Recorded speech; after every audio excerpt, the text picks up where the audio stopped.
I haven't changed. ntago nahindutse oya ahubwo narasobanukiwe. I've understood that I need to prioritize myself. nasobanukiwe ko ugomba kwishyira imbere mu bintu byose kubera ko nintabikora ntawe uzaza ngo abinkore. Too long taking care of others. namaze igihe kinini nita ku bana rero I'm taking care of myself. nanjye igihe kirageze ngo niyiteho. For years namaze imyaka myinshi I put others' needs before my own. nshyira ibyo abandi bifuza imbere y'ibyo nje nifuza, hoping that someone would do the same for me. mbona nizeye ko wenda nanjye nzabona umuntu akaza akankorera nk'ibyo nkorera abandi.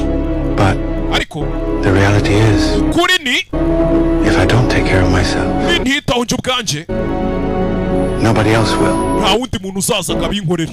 This seems selfish, but ushobora kumva ko nikunda ariko I can't keep exhausting myself. ntabwo nakomeza kwinaniza nita ku bandi. Reka reka. People who don't even recognize my efforts anymore. cyane ko n'ubundi abantu batagishimishwa n'ibyo nkora, imbaraga mbashoramo ntibakiziha agaciro. Everyone has their limits. buri muntu agira aho agarukira. And I've reached mine.